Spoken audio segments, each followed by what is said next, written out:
gaming has been detoxified massively. I got banned for saying to someone you're shit in Apex Legends. Except when people go out of their way to make it a joyless, hostile, frustrating environment for all. I recommend it with caution, like you're gonna get f***ing if you play a couple of rounds of Call of Duty. I'm the kind of player that he was worried about matching with. Every time you join a match, you're gambling on whether your day is going to be ruined. Oh, come on. Your day ruined. The tension I felt when clicking that matchmaking button and the spike in heart rate when the game announced that the match was ready to play became unbearable. I am absolutely not going to speak to a woman unless I have to. I think I'm just going to become an anti-SJW again. Do better, not as a player, but as a person. Oh, if you see God. toxicity, then call it out. He actually said, do better. Actually links into React content because Salari said in his last video about the bait bros, you shouldn't react to this on stream. But that just makes me want to react to his content more. But he's released this video called Why is Gaming Still So Toxic? Now, I've got to be honest with you. I feel like gaming has been detoxified massively over the past, say, 10 years. So whilst I appreciate there's probably, like, I don't know, a level of misogyny or some shit, yeah, that probably exists. That is by its nature because it's live. Like, yeah, of course, you're never going to be able to eliminate someone coming on and saying the N-word or someone coming on and saying, get back in the kitchen. It's live. You can't stop that. It's impossible. But the tools by which that you can manage that is much greater now. And you know, you've got like chat bans are prevalent. I got banned for saying to someone, you're shit in Apex Legends. What the fuck? Like, you get banned for the most inane things now. And all the games and all the platforms, Xbox Live, all the games, it's like they've got this like fair play policy and you've got to engage in a healthy way. You can be competitive, but you can't be mean. Like, I don't know. Like, that's my perception of it. I don't know what the guy's going to say in the video. Maybe he's going to say that. Who knows? But, you know, it's just kind of... I just thought it'd be a fun video to watch. BreadTube video, talking about toxicity in gaming, a topic I'm very familiar with. I don't know. What does everyone else in chat think? Do you think that toxicity is still a substantive problem in gaming? Or do you feel like we're at the stage where you can't be toxic anymore because you'll just get your account yeeted? Anyway, let's get into the video and see what he's got to say.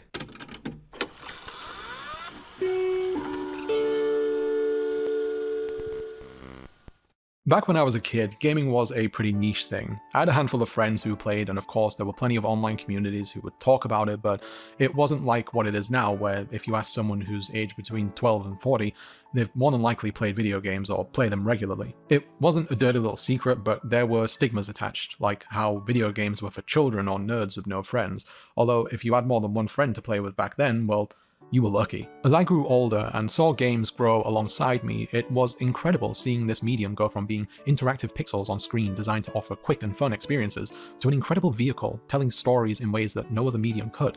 As someone who loves cinema, I always wanted everyone to recognize what this medium is capable of, how it can make you feel something extraordinary, other than the elation of seeing your score increase. Wait, when I was a kid, you just yelled at the game because you do not have online gameplay. When I was a kid, I was playing Star Fox on the SNES, the Super Nintendo Entertainment System, and I got so mad because I died. I had like one of those clear controllers that I smashed my controller on the edge of the bed, and it smashed and cracked the like edge of the case, and it broke. It still worked, but it was there's like sharp, jagged bits of plastic on the left side of the controller, so I couldn't really hold it properly anymore. Every online gaming interaction I have is 5 trans people telling me to use the correct pronouns. I just wanted people to see what's so great about this thing. I wanted more people to play with, and eventually my wishes came true. In terms of revenue, video games have become one of the largest entertainment industries in the world. It's predicted that by 2024, there will be over 3.3 billion people across the world playing them. People of all genders and all ages are now enjoying the medium, whether it's by themselves or with each other. It's no longer the thing that marginalizes them outside of the mainstream. It is the mainstream. And even though TV shows and movies love to portray people who play video games as friendless losers with no social skills, they couldn't be more wrong. And it only really illustrates how out of touch some writers can be. Your friends are playing, your co-workers are, your bosses, your siblings, your parents, your children, your grandparents, your dentist, your Uber driver, your prick of a landlord, and your partners are all playing, and it's a beautiful, wonderful thing to see. Except when it isn't. except when people go out of their way to make it a joyless, hostile, frustrating environment for all, but especially for those who aren't the supposed real gamers. The same people who become unreasonably furious when losing a game, who tell others who ask for help with a game that if they can't figure it out for themselves, then they don't deserve to play it, and go as far as sending death threats to developers when a game doesn't measure up to expectations, or even when they're delayed. I still believe that this is a wonderful medium that everyone should be able to enjoy, but after so many years of playing and seeing how awful some people can be both inside and outside of games, it's become something I recommend to people with caution.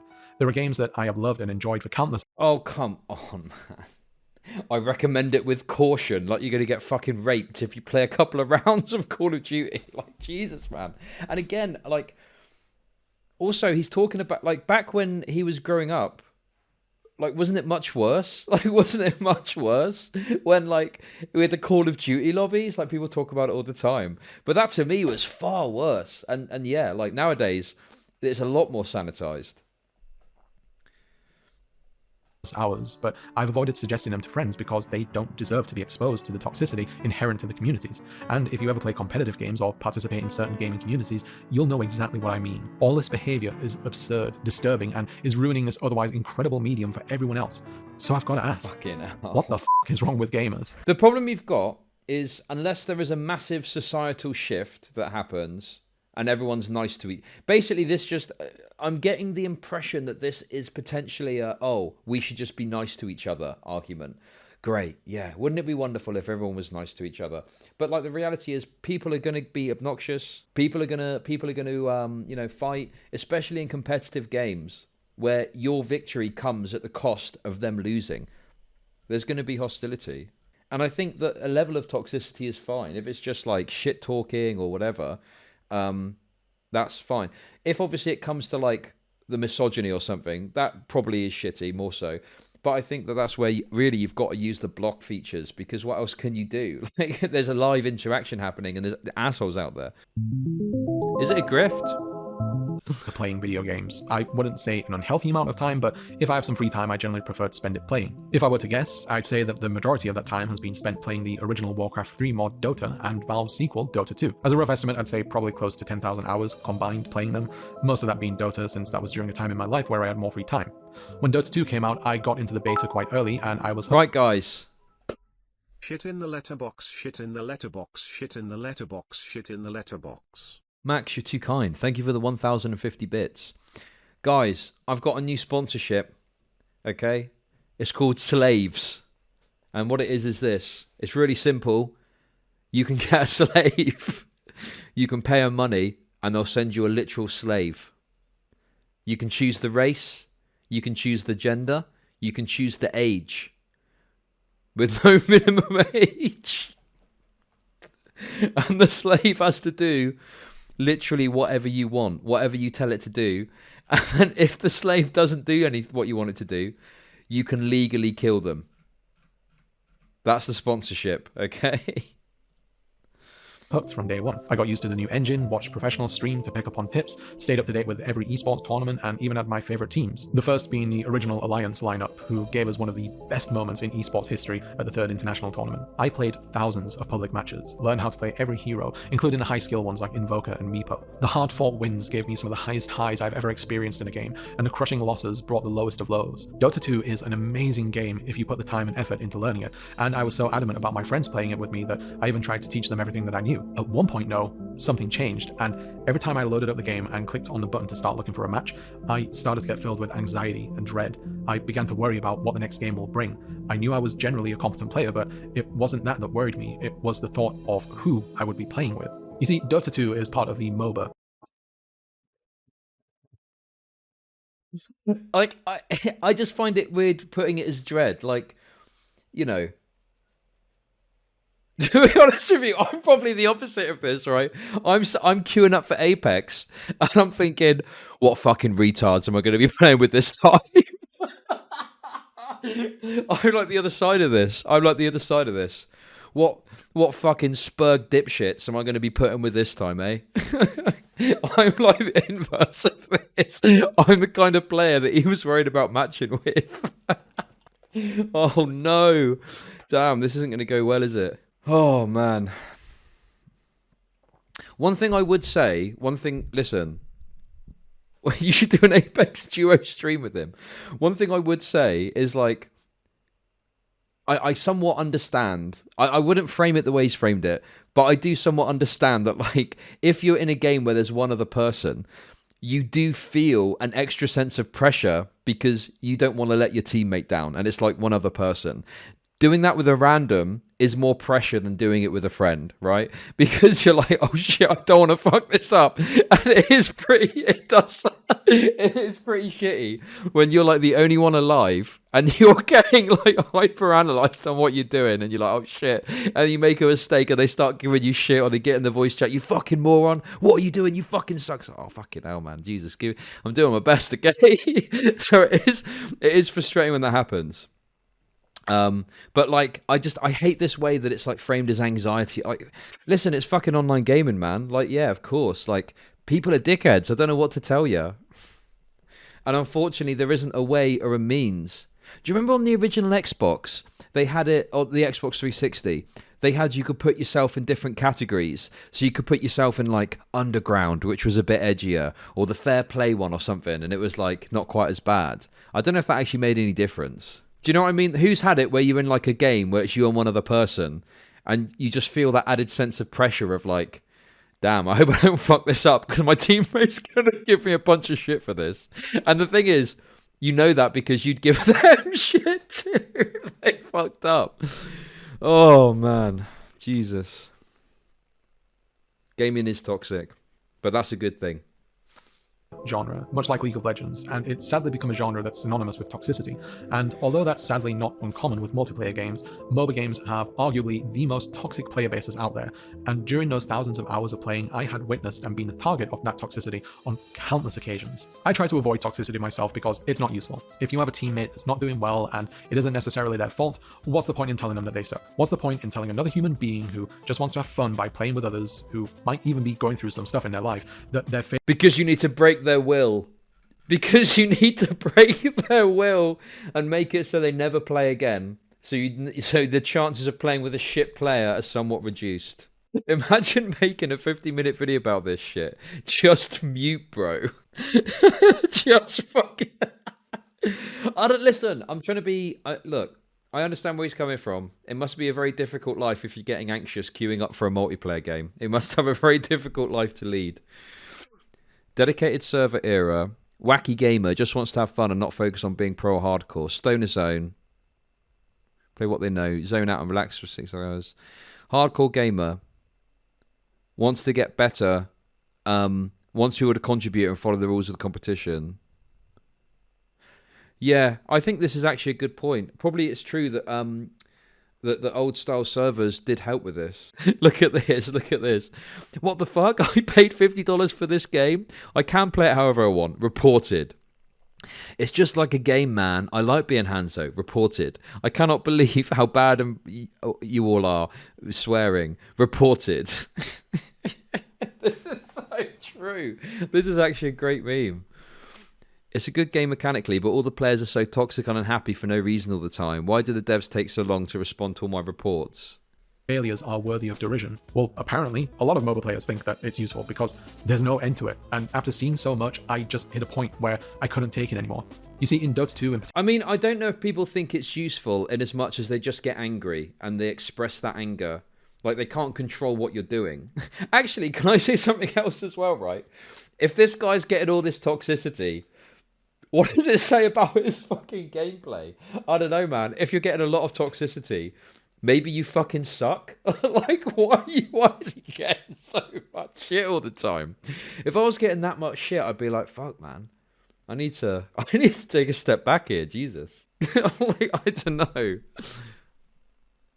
Oh, yeah, if you find yourself in a match with toxic players, you're stuck with them until the end of the match. And these matches aren't short, generally about 35, 45 minutes long, or even over an hour. You get toxicity no matter what you're doing. Nah, that's copium. That's copium. If you're like a top player, okay, you're unlike, well, I suppose, depends what kind of toxicity we're talking about. Maybe that's somewhat true. I can grant that. In terms of if you're a really good player, like, you might get shit for being really good. Like, oh yeah, you should go outside or something, maybe. But if you're playing the game to a high level, generally speaking, people just aren't going to say anything, you know? But yeah, I don't know. I think that's less so than if you're really shit at a game. I think one answer to this is, you know, you need to have it so that people, or the high level player is the toxic one. Actually, I think that trend has really changed. I think that high level players now know how good they are, and they just play, and they don't need to worry about what their team is doing. The best players don't even fucking worry about that shit. They just crack on and they play, and if their team lets them down, they just move on to the next game. Or if things get dicey. But with Dota 2, your options are to either see it through to the end while having your self-esteem and mental health ground to a fine dust, or disconnect from a match, incurring a penalty for doing so. And if you do see a match through to the end, your reward for tolerating almost an hour of people screaming at each other or trying to ruin each other's experience can be a loss. You could argue that it's a sick joke, that every time you join a match, you're gambling on whether your day is going to be ruined. And the same goes for a lot of competitive. Oh, come on. Your day ruined by a bit of shit talking in a video game. This is a bit fucking pathetic, man. Come on. What are you on about? Maybe video games aren't for you. I don't know what to tell you. Jesus Christ. I am the toxic gamer. Get the fuck out of the game. Multiplayer games. The tension I felt when clicking that matchmaking button and the spike in heart rate when the game announced that the match was ready to play became unbearable, and I sadly just had to admit that this game, which I had dedicated so much of my time to, just wasn't for me anymore. Its community had beaten me down, and although I tried going as far as muting every single player as soon as I joined a match, it didn't help matters. Toxic players will go out of their way to ruin things for you with their actions, and by taking away communications, I put myself at a huge disadvantage. I had similar experiences with other games too. I played a bunch of Overwatch, found some people that I like playing with, and eventually I couldn't stand how easily they got angry at the smallest things, like serious rage at a video game. Same thing with Counter-Strike. Wait, hang on a sec. Now he's made some friends playing a video game and they're giving him shit too. I'm starting to see a common pattern here, okay? And it's not the toxic players. I'm starting to see a common pattern, okay? Hey, thanks for hitting level 8. Thank you, appreciate you. I think he might just suck at video games. Right, I played a ton of that when I was a teenager. The community got worse as it grew, and I tapped out. I was a pretty good AWPer too, but that didn't stop angry Russian teenage boys from blaming you for their kills to death ratio while screaming into their awful quality Wish.com headset mic. I play significantly less competitive multiplayer games than I used to because every time I try, I'm usually visited by the same anxieties that I got with those other games. It's arguably a trauma response. I don't say that to undermine people with trauma, it's just how triggers work. And without getting into specifics, I have my fair share of them. Recently, I've been playing some Splatoon 3 on the Nintendo Switch, and even some people get traumatized by being raped. Other people get traumatized by being molested as a child. I got traumatized by a couple of Russians giving me shit in CSGO or CS 1.6. Oh boy. Well, there we go, guys. That's where we are.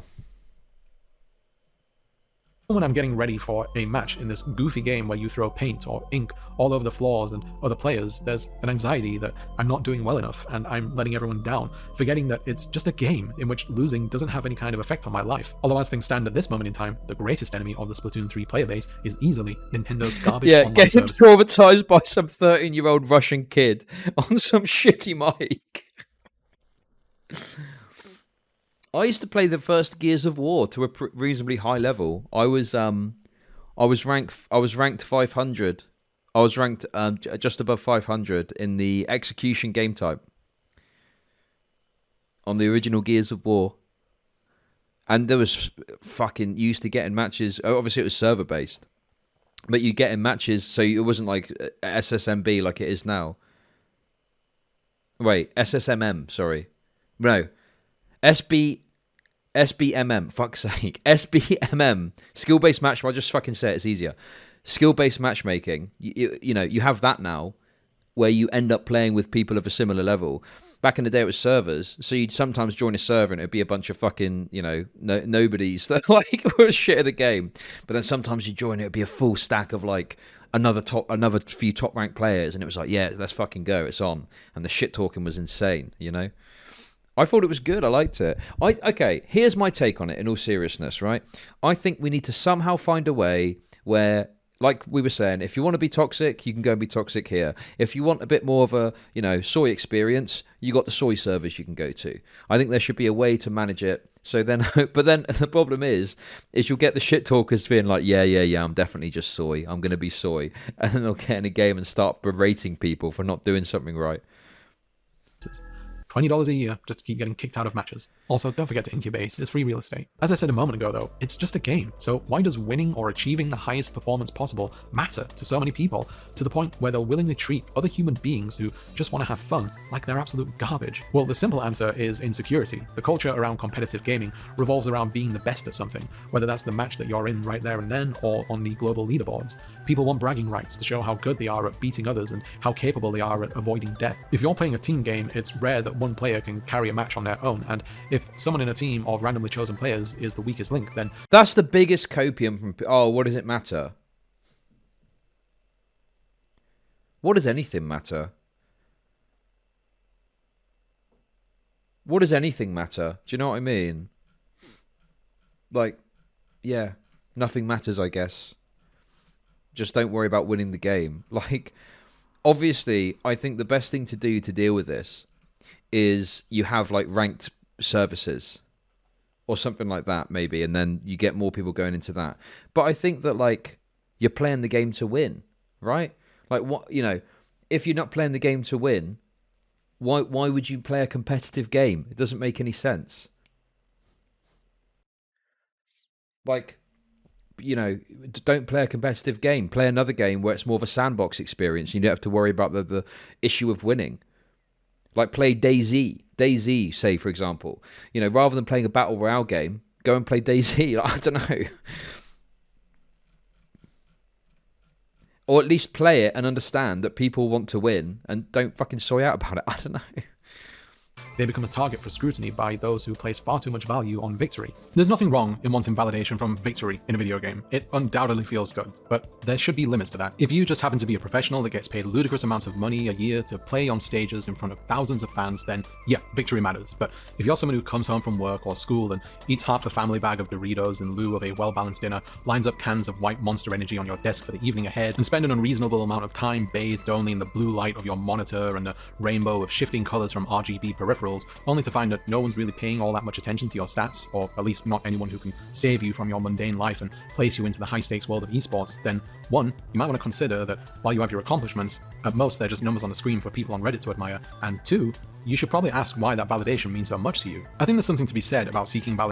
I feel like he's now just going like, what, you want to win? Well, you've got a problem. You've got some sort of mental health, undiagnosed mental health problem. That's what I'm taking from it. Obviously, he's not saying it explicitly.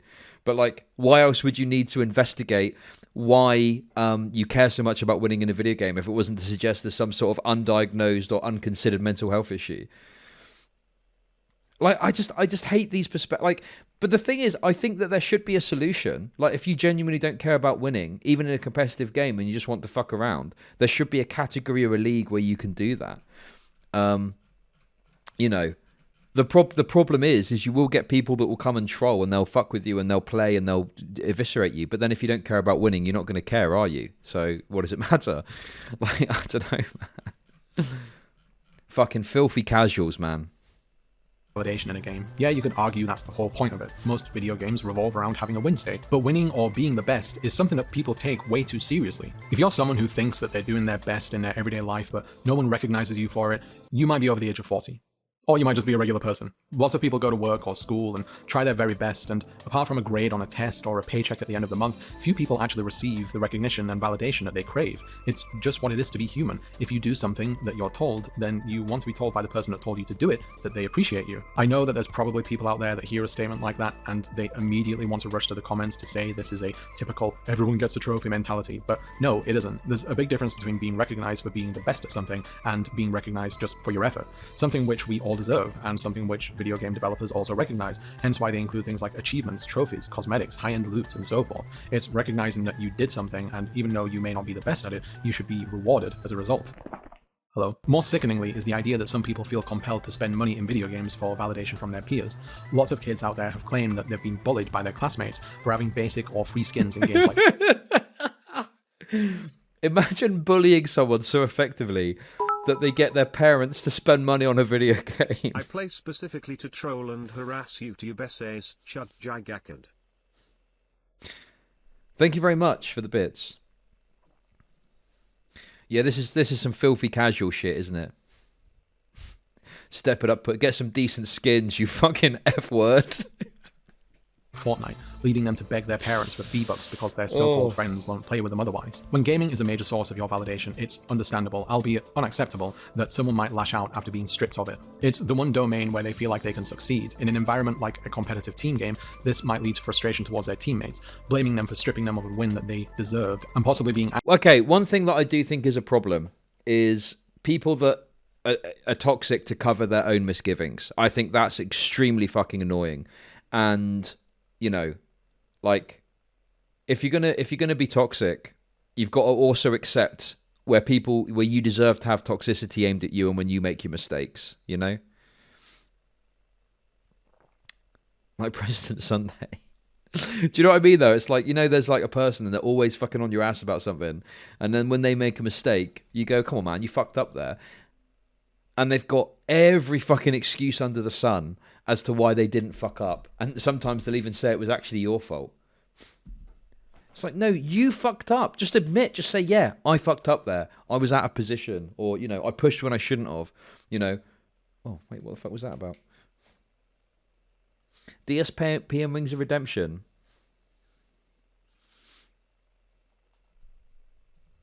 Angered that their opponents are simply better than them, that they weren't good enough, denied more validation, rewarded with less experience, and sometimes stripped of rank. Wait, what's this? Look at this meme from Max. What is this? Oh, man. With this in mind, though, I feel like I should mention something very relevant to competitive gaming, the psychological concept known as the Dunning-Kruger effect. This effect is a form of cognitive bias, wherein individuals perceive their skill level at certain tasks to be much higher than what they actually are. Okay, maybe I'll agree with this. Self-assessment against objective performance. And I'm sure that if you're someone who plays competitive games with friends or a regular group, this is probably ringing some alarm bells right now, because there is no shortage of people in gaming who fall into this category. The kind of person who's low rank and complains that the only reason why they lose is because of the game's matchmaking system and how it plays them among people who aren't the same skill level as them. You know the type. You might even have a touch of it yourself. I agree with that. And there was that guy. Okay, I agree with this guy. You can't say I'm bad faith, okay? Because I agree with him. But yeah, basically there was that husband. There was that husband on Twitch that kept shouting at his wife whenever they lost an Apex game. And we looked at his stats and it's like his stats weren't even that good. And it's like, yeah, well, why are you shouting at your wife? You know, he was without sin.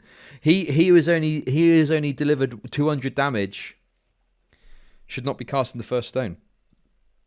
I might too. I remember when I had my first placement matches in Dota 2, my rank was absolutely terrible. And even though I'm pretty certain that's because 4 of my 10 placement matches I had someone abandon, there was part of me that wondered whether I just sucked. These systems aren't perfect, but they can definitely make people feel insecure. My point being, though, is that this dissonance between objective skill and perceived skill can be another contributor towards toxicity.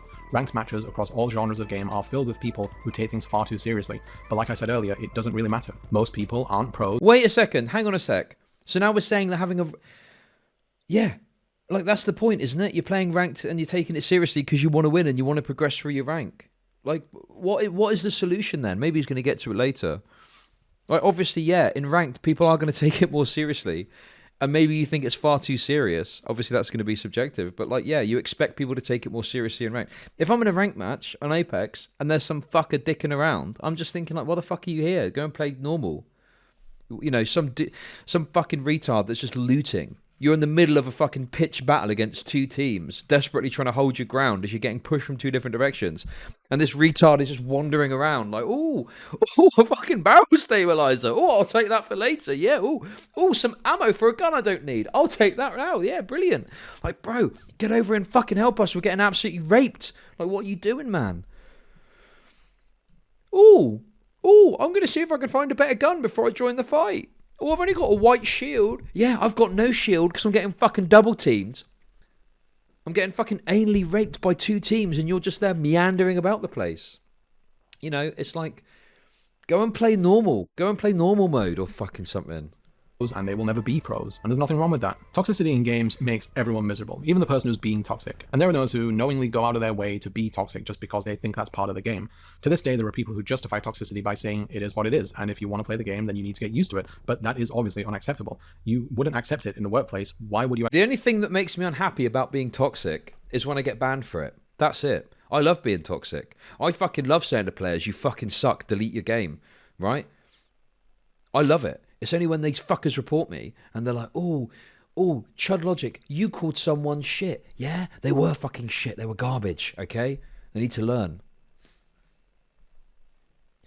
Also, I think that I think obviously I don't think that being toxic in and of itself is necessarily going to help people get better, okay? I think that the best route to help someone improve is to like engage with them in a friendly way and point them in the right direction. But sometimes people need to have that sharp shock of being told straight they're fucking up, you know? It's like, this is the third game in a row that you've done this and it's fucked us. Stop doing that. Enough. And they'll hopefully go, oh yeah, okay, fair enough. Do you know what I mean?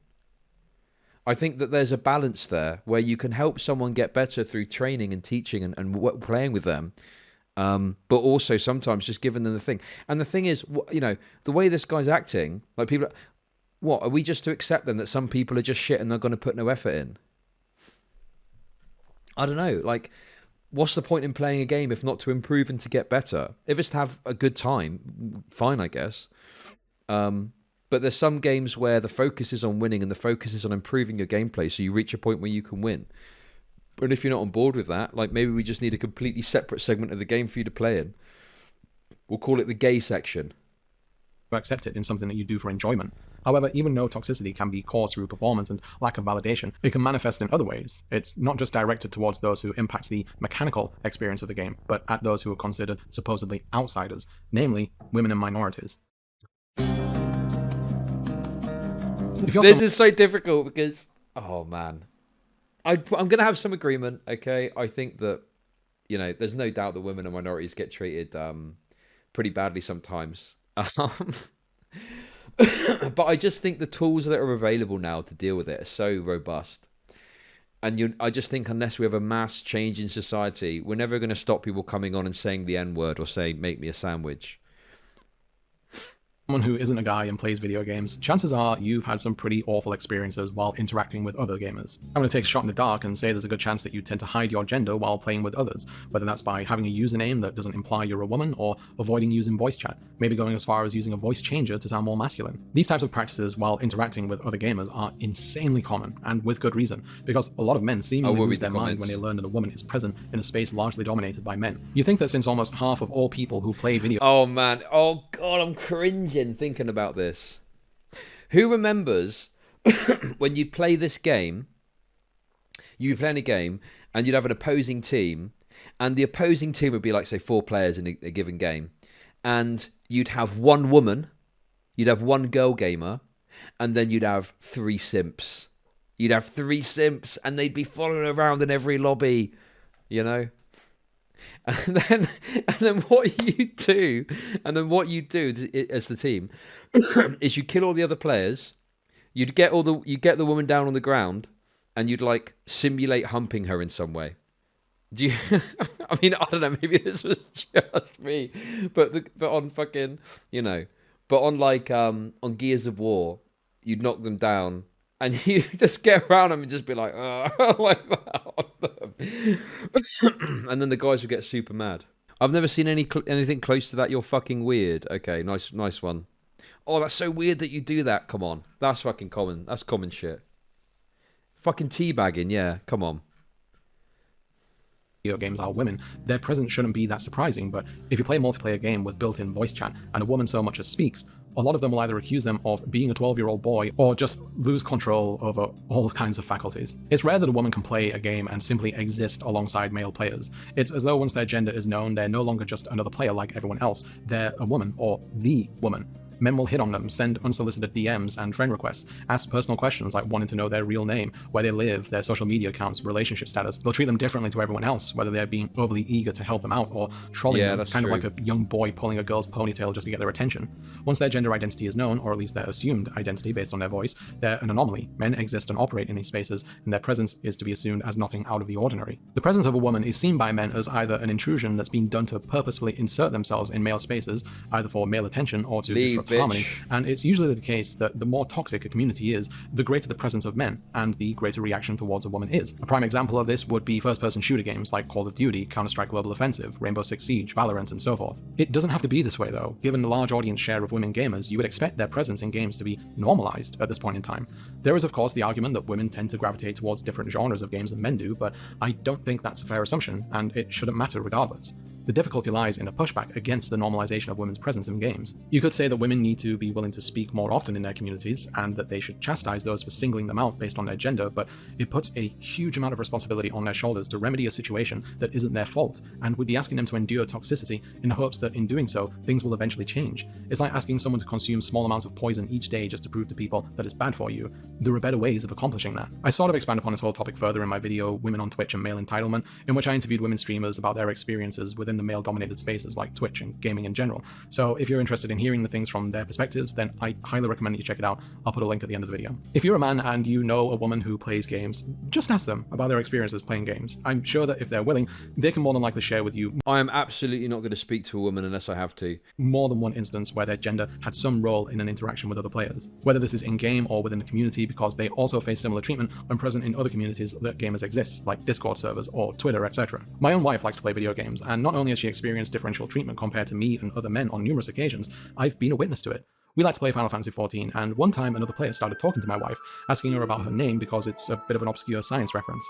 After a little back and forth, he asked to add her on Discord, not knowing her gender at this point. She agreed, and it was at that point where he found out that she was a woman due to her profile pic being her headshot. They spoke about possibly playing together sometime later that day, and she decided to carry out a little experiment to see where things would go if she asked whether I, her husband, could join in too, to which he agreed. He said he'd be ready in about an hour, but when the time came, he suddenly had an important business meeting to go to, and that he'd get back to her later on. To no one's surprise, he didn't get back to her. In fact, that was the last that she ever heard from him. Not only did he never reply, he removed her as a friend on Discord. The sad thing about this is that there was nothing preventing the two of them from just being friends. Despite this being a mini experiment, she was open to the idea of friendship and wanted to be proven wrong. She's always hopeful to make new friends, regardless of gender, but because of learned behavior from men and how they operate in gaming spaces, she knew what would be the likeliest outcome, and sadly she was correct. The statement that this man made with his actions was that it wasn't worth interacting with my wife because she was already in a committed relationship, and no matter which way you cut it, that's a really shitty way to think of another human being. It's selfish and dehumanizing. I'm basically this guy in a few.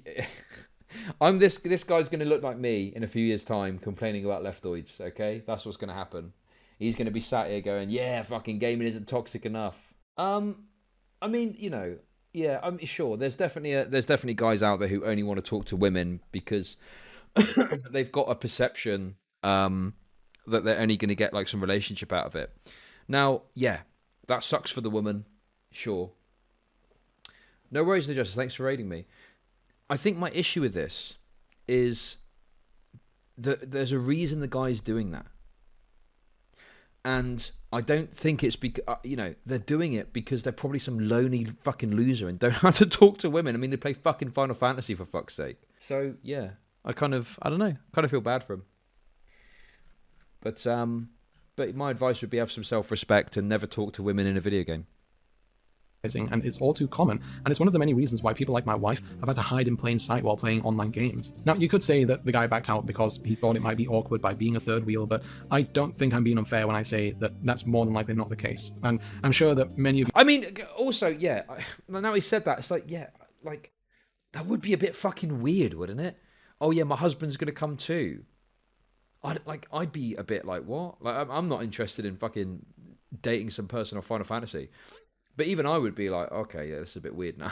Like, we could just hang out and it would be normal. But now you want to bring your husband in. You would agree with me. I'm also not trying to shame the guy or anything like that, but if we are being honest, it is some shameful behavior. There was really nothing to lose by playing alongside me as well. We all could have made friends in the process, Jesus. And we could have been able to do more activities in a shorter amount of time with the way that the game prioritizes pre-made parties. I don't think there's anything wrong with starting to talk with someone because you find them attractive. One time, in my life. This is a bit different. It's when I lived in Plymouth for a little while, and there was this woman that I got talking to in a bar. And I didn't realize she had a partner. Yeah, I don't think it's shameful. But anyway, you know, we got talking and stuff, and then eventually I found out that she had a boyfriend, and I thought, oh well, who cares? I'm not going to let her boyfriend stop me. Fuck that shit. So I kept talking to her, and we all ended up going back to her place. But we actually ended up doing like a shitload of drugs, and like it never went further. She, you know, didn't cheat on her boyfriend or whatever. Her boyfriend was at her grandfather's funeral. Her boyfriend was at his grandfather's funeral at the time. That's why he wasn't there. Anyway, I hung out with them and then left, and then later on spoke to them again and ended up meeting her boyfriend. And her boyfriend, now ex, is like one of my closest friends. And yeah, I love him to bits. He's an absolute legend. So obviously I don't think you're going to get that same interaction in like a video game, but certainly just because you talk to someone and it turns out they've got a partner in real life, I think it can lead to potentially a very valuable friendship, speaking from personal experience. But yeah. And the funny thing is, actually, no, we don't need to go into any more detail. That's enough for now. But shutting them out entirely when you find out that they're already taken is what experts in the psychology field call a dick move. I say this a lot in my videos, but I'll say it again. It doesn't have to be this way, or more accurately, it didn't have to be this way. The reason why gaming... Yeah, my friend knows that was my intent when I first... But obviously, you know, he's not... Why would he care about that? Like, we didn't know each other. So why would he like hate me for trying to do a sneaky on him when we weren't even friends? Is largely considered a space for men is the result of a decades-old marketing decision that still lingers on today. Back when games such as Pong and Computer Space were released in the 70s, they weren't marketed towards any particular gender. They were for the whole family. Atari's first female developer also confirmed this, saying, "We never really discussed who our target demographic was. We didn't discuss gender or age. We just did games we thought would be fun." In fact, you know that whole thing where certain gamers get upset about women existing in the media? Turns out it was a thing with all the games too. Sierra Entertainment co-founder Roberta Williams and designer Laurie Cole shared an interesting account when they released King's Quest IV in 1988. She said, "I remember when Sierra released a King's Quest game where the lead character was Rosella, a female character. We received the silliest letter ever from this guy who was calling Roberta a feminist for wanting to have a female as a main character. We passed it around the company and everybody at Sierra was laughing at this guy for being upset because we had a female main character. We didn't see this as a problem. In fact, we had several games that had female leads. Nobody thought it was an issue." After the video game crash in 1983, the North American market... Because home wrecking is a cunt move. Yeah, but if something had happened, she wouldn't have had to tell him. That would have been her decision. Wrecking the home would have been up to her. I'd have done my business and been on my way. But yeah, they were medical students, and we had some crazy fucking stories and times together. Oh man, happy memories. But now I'm old. And well, I'm going to be dead sooner than when I was born. fell apart due to a series of poor quality game releases. It was thanks to the Nintendo Entertainment System, or NES, that the market was revitalized. But to do so, they had to come up with a new marketing strategy, since advertising it as family electronic entertainment had failed and carried too much risk. The decision was made to not only rebrand video games as toys, but to focus on the male demographic, specifically young boys. Their tactic was a resounding success, reinvigorating the market, and it's not unfair to say that if it wasn't for that, then the video game market wouldn't exist as it does today. For better or worse. Louis. As gaming grew older, though, it was evident that there was little intention of introducing other demographics. With many gamers... Nah, listen. Those days are behind me. Okay? I would never, like, try and do something with someone that's taken. Actually, wait. Wait. If I was at a party or something and got talking to someone and they seemed interested, I probably would look the other way. I'd probably turn a blind eye to any relationship they had. Releases blatantly attempting to appeal to boys and eventually men, often creating marketing games as action-packed experiences loaded with masculine energy and sometimes sexualizing female characters that appeared in their product, one of the earliest examples being Lara Croft in Tomb Raider. Although things have changed somewhat, with more game developers choosing to not appeal directly to men with all of their titles, the notion that games are for just males still exists, and that's because of the culture that grew around it from that one decision. But if I met someone in a setting, sorry, I'm going off on a tangent. If I met someone in a setting that was like hello, this is my partner, so-and-so, and I was friends with the person, yeah, I wouldn't fucking go near it, no.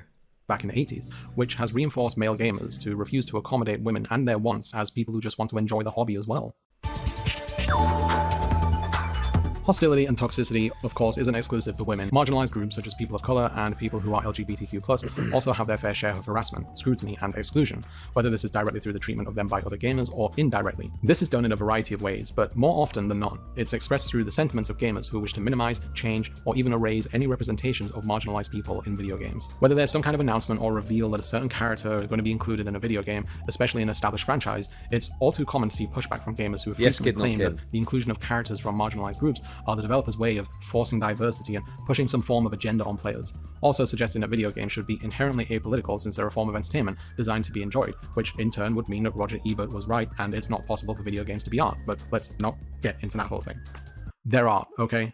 This is, of course, a ridiculous argument, and even though it's largely straight white males who tend to complain about it, it's not exclusively them. I mean, I've seen comments in my own videos referring to the outrage over Tifa's bust size in Final Fantasy VII Remake, where a woman commenter said that by reducing the size of Tifa's breasts, they were erasing representations of women like her. Okay, two things. One, I doubt that video games, even very successful ones, are capable of undoing millions of years of evolution which determine the kind of breast size that a person finds appealing. And two, if this is considered a small bust, I hate to think what you think is large, because even though I'm a guy, I'm fairly confident in saying that Tifa gets regular back pain and more than likely has a really difficult time finding the right bra size, especially in Midgar of all places. Like, she's poor and I doubt there's a Lululemon store around there. I could spend all day listing supposed controversies that gamers have come up with over the years, like how Ellie from The Last of Us 2 wasn't pretty enough for the post-apocalypse, along with having to play as Abby in the game who had a muscular body type, Jax from Mortal Kombat stopping slavery from happening, Tracer being gay, also her butt pose, Thor's body type in God of War Ragnarok, along with the existence of a black person in it, because apparently it's unrealistic to have a person with different skin color in a game where literal gods are beating the shit out of each other and a gigantic serpent is long enough to wrap around the entire... Okay, I'm sorry, got distracted for a second. Are we just in like kind of generic like anti-SJWs about a wrong type territory? Is that where we are? ...world. Yeah, how unrealistic. I could keep going, but you get the point.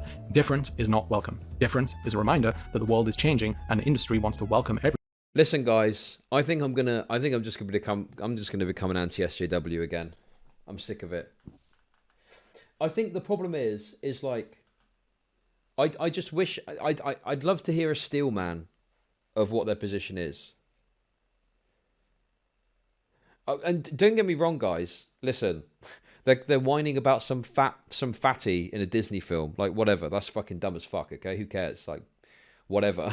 But like, I think that sometimes there is a valid concern that's raised, where, like, for example, one thing that was really striking to me with the Lord of the Rings thing, I think that there's some lore heads that get a bit too deep into it. But there was one interview, and it was the Black Elf, and they said to the Black Elf, like, "Oh, what do you think about the fact that the Black Dwarf? It's also a woman, just to say." But they said to her, "Hey, what do you think about being a black dwarf?" And the person was like, "Well, it's just a testament to where we were and how far we've come." And it's like, this is supposed to be about Lord of the Rings, isn't it? Why are you talking about this shit? Just, I don't know. I've not actually seen the Lord of the Rings show. Is it any good? I was thinking about watching it the other day, but I've been put off by all the talk about it, and it just kind of looks a bit meh. Should I give it a go? I like Lord of the Rings. People are either saying it's okay or it's dog shit. So like, it's not terrible. Like, I don't know, man.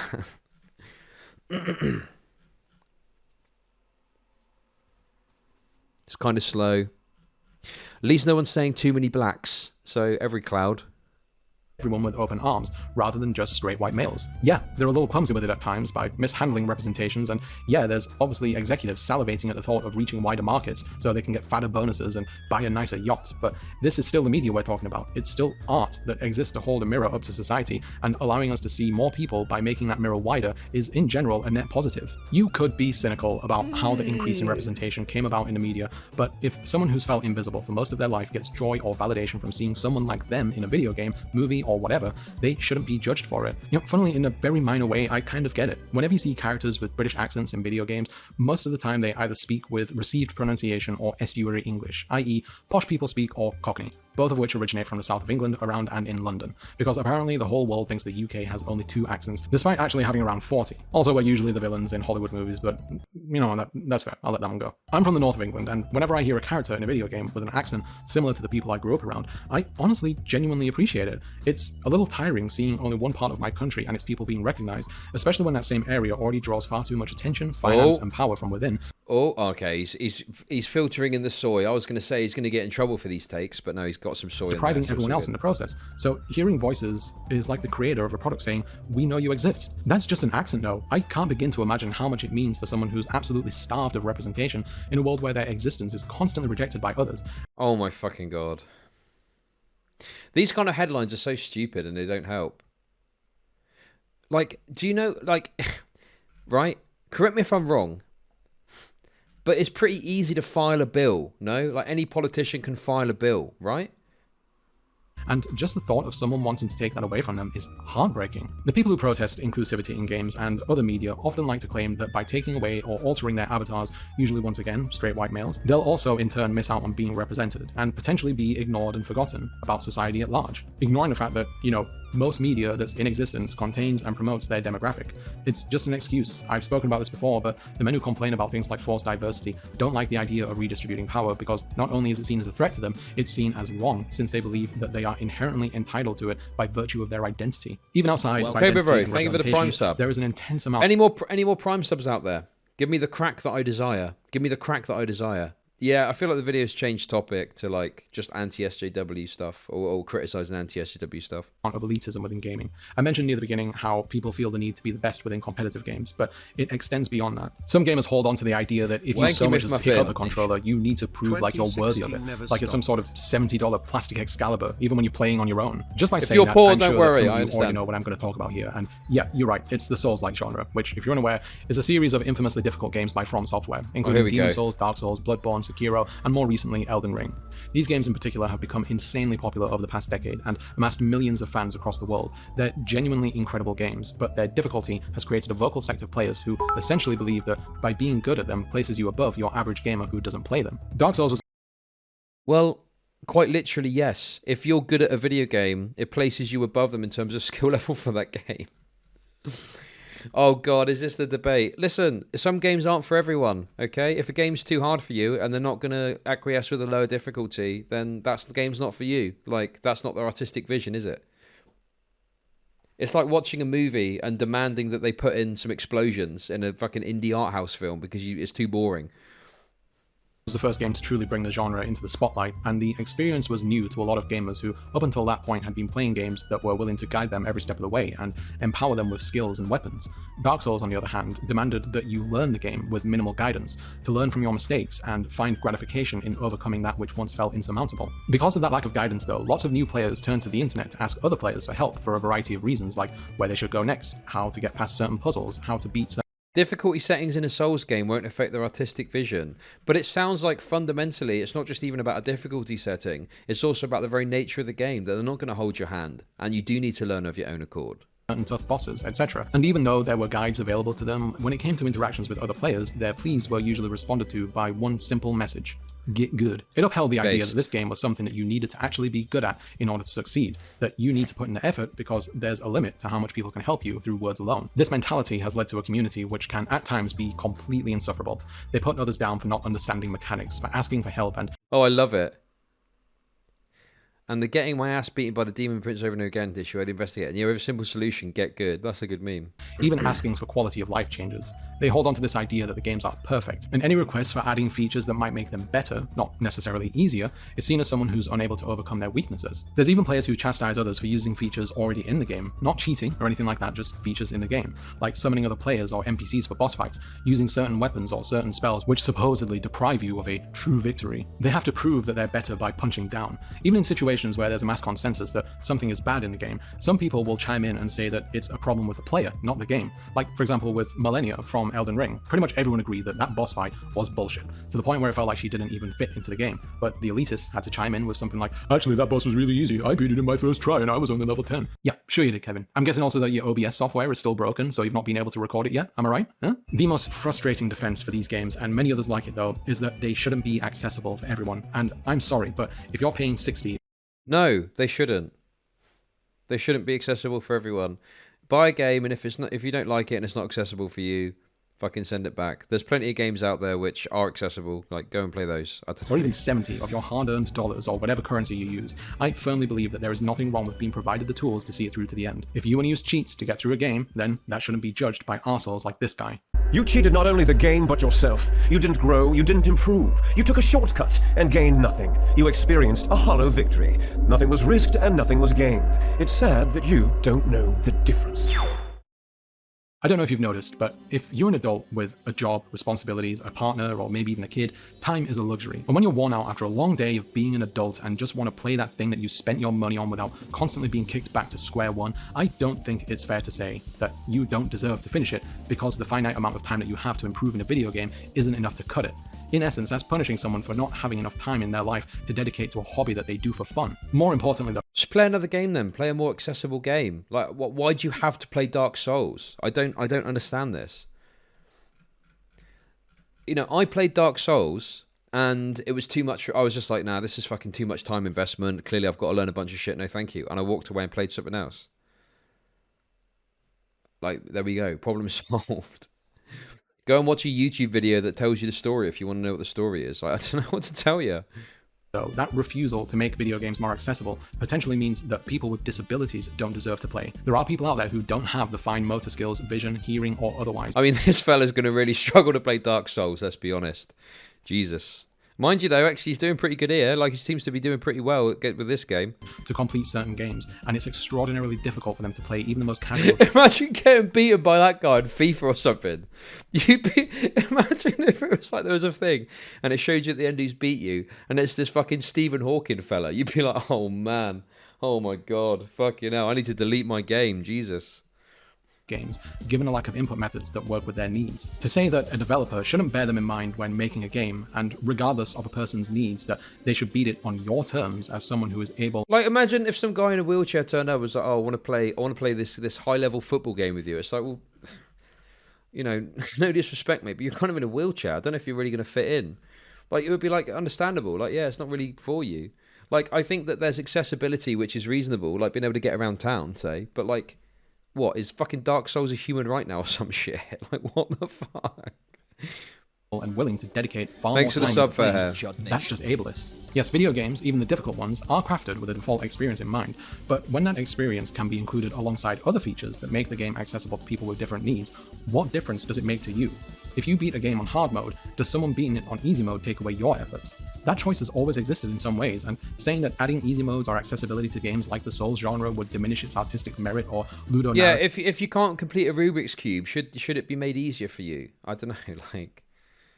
just isn't a strong enough argument. Developers can't even make the intended method of play clear to the player, like in the notoriously difficult Celeste. They offer you a suite of accessibility features to make the game easier, but they also tell you that you won't be experiencing it in a way that's intended. People may not like knowing that they're missing out on the true experience, but they still get to experience something, and even with the difficulty removed, that game is special enough that it makes playing through it at any difficulty worthwhile. I'm not saying that you shouldn't be proud of accomplishing something in a game. One of the nice things about the medium is that it gives you the feeling of accomplishment, but you shouldn't force others to measure their accomplishments against yours. This all sort of fits into the themes that we've spoken about here though. Elitism, exclusion, the desire to be recognized, the need to be right, even when you have no way of knowing that you're right. If you're someone who keeps up with video game news and reviews, you'll have noticed that gamers don't always react in reasonable ways when hearing what people inside or close to the industry have to say. There's also the fact that the console war still exists within these circles. People who argue endlessly over which platform is best to play games on based on the titles exclusive to them. They want to tell the opposition that they made a bad financial decision by investing in in another console or device because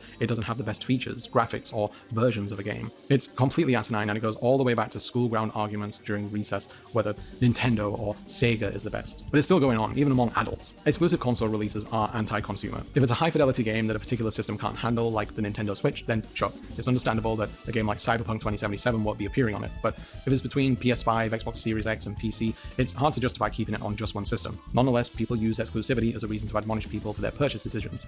Xbox fans mocking PlayStation owners for not having Halo games, or PlayStation fans... Oh, come on. This is like fucking 2010 shit, man.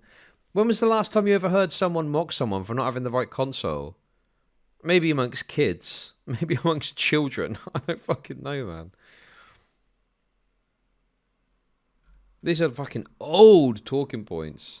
Mocking the lack of exclusives on Xbox, which is thanks to Sony's blatant anti-consumer practices. What's amazing though is how far people will go to defend these practices. Microsoft is expected to purchase Activision Blizzard soon, which would result in one of the most blatant attempts at monopoly in the industry, since they own and publish the Call of Duty franchise, which they could potentially keep from releasing on other platforms. Despite that though, some people want the deal to go ahead, because it means potentially denying their supposed opposition something as a result. It's sad because this is exactly what brands want. They want you to tie your identity to them, to be loyal regardless of how much they're screwing you over. PlayStation fans aren't much better though. When it was announced recently that their once exclusive titles are all eventually going to be ported to PC, they didn't take too kindly to it, and all they're doing is being upset at someone else being able to play a game that they like, but they see it as a betrayal of their brand loyalty. Brand loyalty is a powerful thing in the world of gaming though. Gamers attach themselves. Yeah, getting upset by it's cringe, I guess, but I don't know, man. These are just old, boring talking points. Honestly, I feel like he wanted to make an hour-long video, but only had about 30 minutes of content on why gaming's toxic, so he's just padded it out with this. The products before even consuming them by being won over by marketing and crowd-generated hype. This becomes a problem in a run-up to the release of a new game, specifically high-profile ones. When reviewers eventually offer their verdict on the quality of a title, and it's not what someone was expecting, the backlash can be outrageous. When Cyberpunk 2077 was released, it was a disaster, one that the developer and publisher CD Projekt Red desperately tried to control by only giving review copies of the significantly less buggy PC version to reviewers, and saying that they were only allowed to use footage given to them by the developer for video reviews. Two gigantic red flags right there. The expectations for Cyberpunk were exceedingly high, like it was going to be the new age for gaming for everyone. Everyone assumed that it was going to get a perfect 10 out of 10 from every reviewer, but it turned out that wasn't the case. The game was missing a bunch of features that were promised, it was glitchy, underwhelming, and clearly unfinished. This didn't stop people who hadn't played the game from screaming at reviewers that they were wrong though, and that their hardware is to blame for the glitches, and games journalists are just bad at reviewing games. A couple of days later, the game came out. Turns out they were right.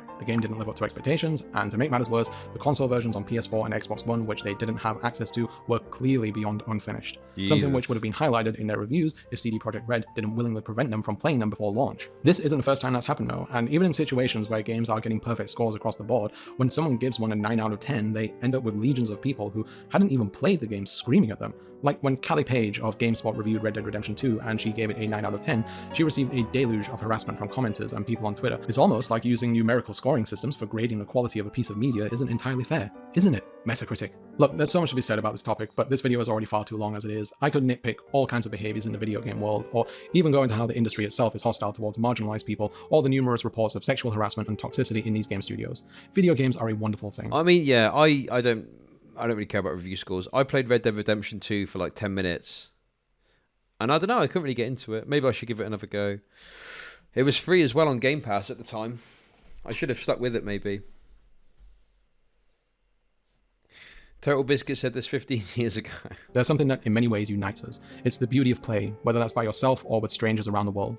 A lot of people have had some incredible experiences while playing with other people, made stories of their own, shared stories of their victories and defeats, explored fantastical worlds, shed tears at the same moments, and even formed some long-lasting, meaningful relationships with other players. It's a magnificent medium, one that everyone should be welcoming, regardless of the genre or the format. But so long as there's people out there who keep telling others that they don't belong here because they're not the same gender, race, sexuality, or skill level as them, it will remain a minefield that it is today, where with one wrong step, it can be ruined for someone. Like I said at the beginning, my experiences with competitive games has been sullied by years of experiencing toxicity. And I'm not kidding when I say that whenever I start matchmaking, or whenever I join a lobby to play with and against others, I feel that rise in anxiety returning because I don't know what I'm getting myself into, and I'm not sure how much I can actually tolerate. Potentially damaging my mental health in exchange for a victory in a video game doesn't seem like it's worth it anymore. And on this point, it feels like you've got some sort of mental health problem, and maybe the online video is not for you. Like if it's affecting you this profoundly, like come on, man, what the fuck? Like this is a bit much, isn't it? No matter how many times I try to remind myself that it's just a game, it never really seems to stick. Maybe I don't want to disappoint others. Maybe I don't want to disappoint myself. Who knows? I guess it's another one for the therapist. Thankfully, there's cooperative games, so if you ever want to say hi to me in Final Fantasy XIV, I'm in Midgardsormr. I'll try to pronounce it. Midgardsormr. Probably just made a fool of myself. Hey look, there's me and my wife. Yes, I'm a Makote, don't give me shit for it. They have the best hairstyles and I'm all about the G-pose endgame, and I ain't about to let gender norms get in the way of that. Oh, and if you fancy some Monster Hunter Oh yeah, of course he plays as a female character. That makes perfect sense. Sunbreak on Steam, then hit me up on my Discord server. I'm an Insect Glaive and Longsword main, but no Afflicted Hunts please, they're boring as hell. However, I recognize that my negative experience do not compare to those who aren't men.